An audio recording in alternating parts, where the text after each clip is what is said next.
Hey guys, it's Karen here with Whiskey Sour. It's Saturday, the weekend. I have no clue what day of the week it is. Usually it's one great big long day that just kind of blurs together. Of course, when we go to school or if you have an office job or something, you tend to know exactly what day of the week it is because your coworkers will let you know, or you can't believe it's Friday and oh God, it's Monday and all that stuff. But I'm finally at a point where in my career where I can kind of dictate a little bit how my days go. They're usually dictated by, if clients send me files and all these sorts of things. Then I work on whatever job needs to be done by whatever deadline. So the good thing of that is I usually don't know what day of the week it is, but the bad part is that I don't really have a weekend or a holiday per se. So if you guys hear me say I'm going to go somewhere for a few days or away, that's a big deal because it means I'm getting away from computers and phones and everything. And that happens once a year, maybe Christmas time or something, which I'm hoping to see my family again at Christmas time. I don't know exactly when I'm going back home. If you guys need to order any CDs for family or friends, just let me know kind of before December because I'm not sure exactly which country I'm going to be in yet, Canada or US.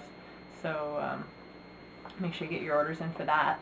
And I'd be happy, of course, to sign them in the pay-as-you-can thing. If you don't have the money for the Christmas season, then I'd be happy to, if you want to hold that off till the new year or whatever, that's fine. It's just that I won't necessarily be with my CD stock at that time, so just let me know.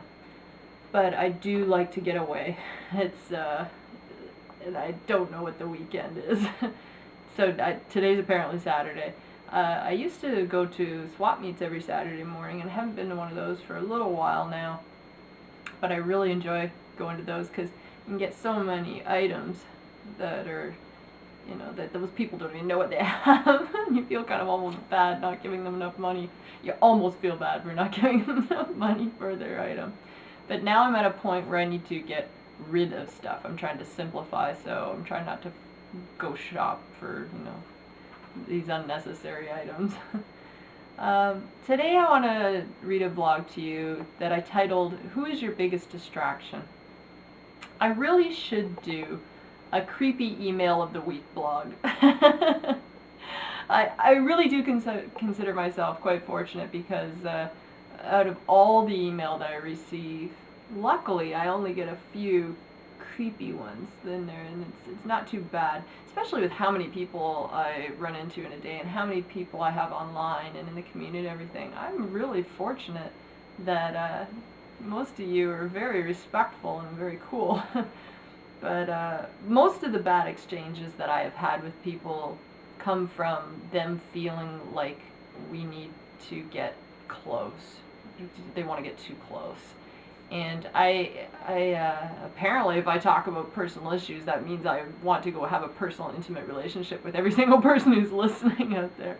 And this is something that, I've been warned about, is that if you talk about personal issues, there's going to be somebody out there who thinks you're talking directly to them. I'm actually talking to my JVC HD camera that I have set up right there. Just so you know, creepy stalker people, I'm talking to my camera. You might be on the other end of it, but you're there with many other people. This is community, and I can't stress it enough that I am big on community. I'm big on us helping each other. And truthfully, most of the people that respond in our community are way, way smarter than me. They teach me so much. And there's the people like Larry and Teresa and Debbie and Soda and all these people that I learn something from every single day. So go be creepy on them. Ooh, I can hear them thanking me now. Anyway.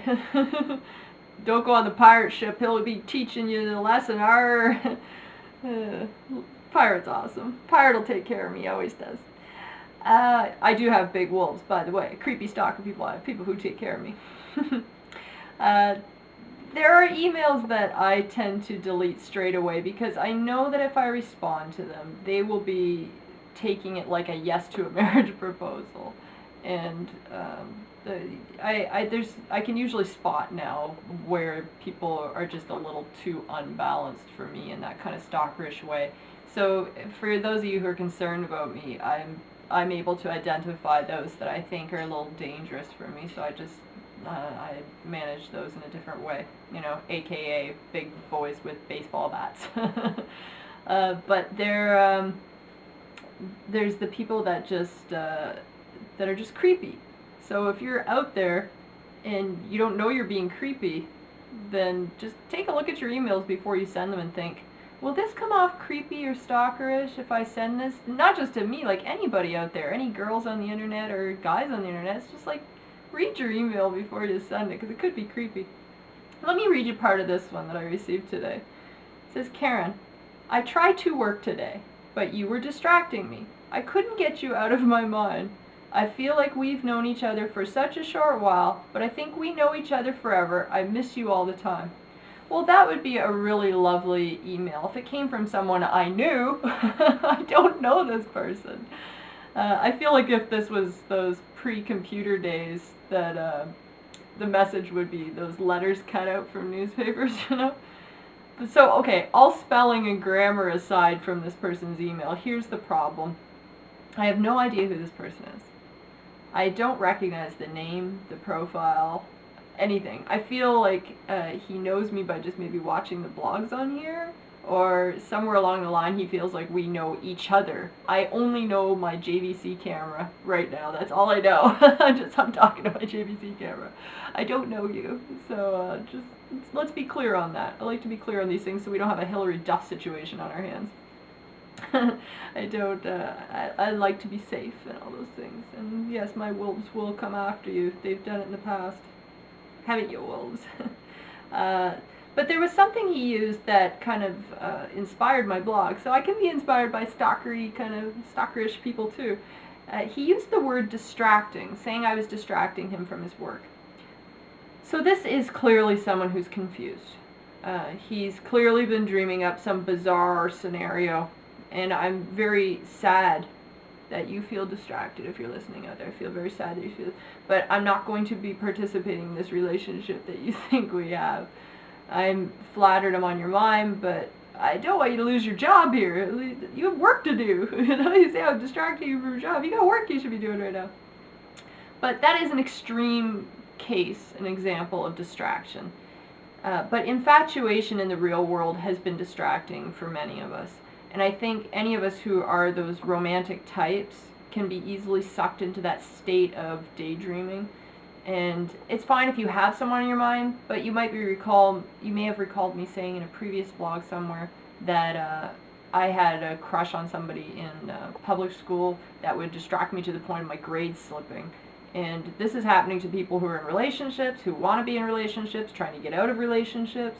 It's difficult to get any work done in life when someone is too much of a distraction to us. And some people make themselves your distraction by distracting you, and others are simply just these kind of fantasies that we repeatedly play out. So all stalker lingo aside, let's just talk about just things that distract us. High school is a really rough time for people to try and hunker down and get their work done. The office can be bad too for that.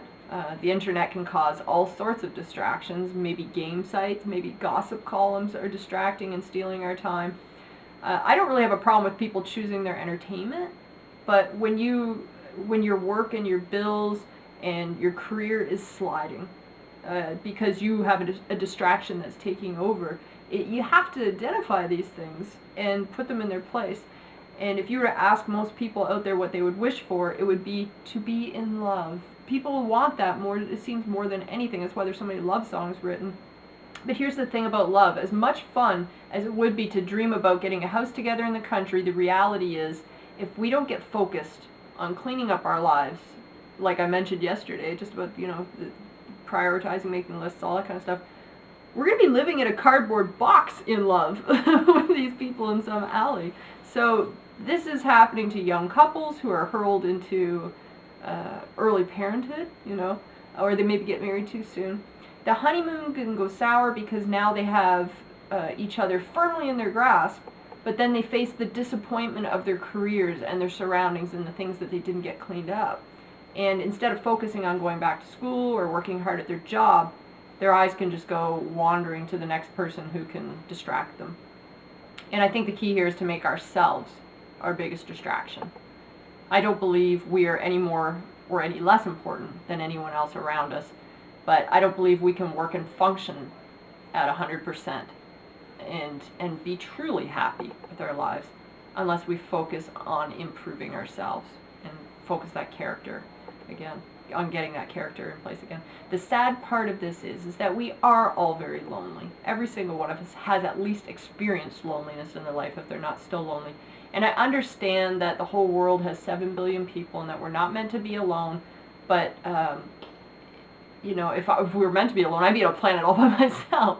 But I just think if everyone started to make the betterment of ourselves a priority over just consuming everything that's going on around us, we'd be in a good position to offer something to someone who's really special and those potential partners that are out there, if we can get our own lives in check first. So I know you're feeling lonely, and I know sometimes it's nice to have somebody to go through things with, but you know, it's just this consumption that happens when we become distracted by things that are around us.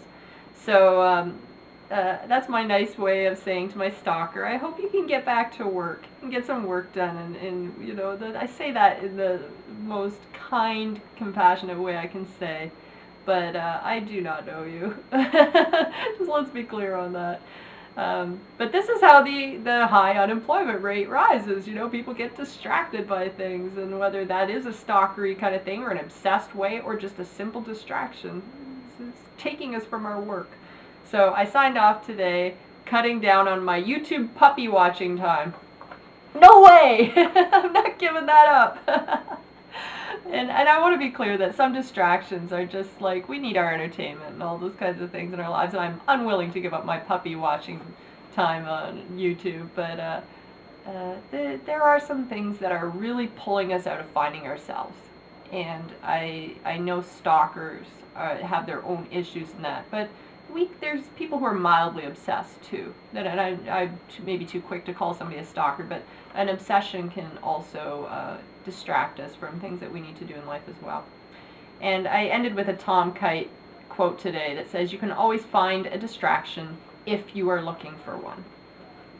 So I think the key here is to, if we can look at our lives, and this is something I've had to do, is look at my life and say, am I enjoying how everything is going?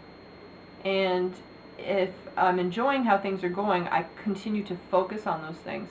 If something in my life is going on that I want to avoid, I'm going to go looking for a distraction. If I really don't want to look at my bills, I'm going to go look at a movie. If I don't like how a relationship's going, you have the potential of having those wandering eyes to go look off at a different relationship or the potential of a different relationship. And that's why online dating sites have become so popular. That's why online gaming sites have become so popular. And these are all things that if you feel like your character's in a good place and everything's going fine and everything, and you want to just use that distraction as a form of your entertainment, that's cool. It's kind of the same as not having dessert for dinner. You know, it's like maybe on Saturday you have a Black Forest cake or something. That's cool. But you can't be making these things your obsession day in, day out, where you're just spending all day, every day on a dating site or on a gaming site or something like that. If seriously, if you have tons of money in the bank and that's what you enjoy and you love to do, go for it. But I suspect most people are looking for the distraction, much like what Tom is saying here, that you can always find one if you're looking for one, because of avoiding another area of your life that needs cleaning up or needs fixing. So, yeah, again, my nice way of saying, don't be a creepy stalker. I love you guys tons, and I mean that in a very wide community sense. I love all of you as a community. So I will talk to you guys again tomorrow. Find out what your distraction is and just get a grip on it, would you? All right, so from Whiskey Sour and me, rock on, rock on.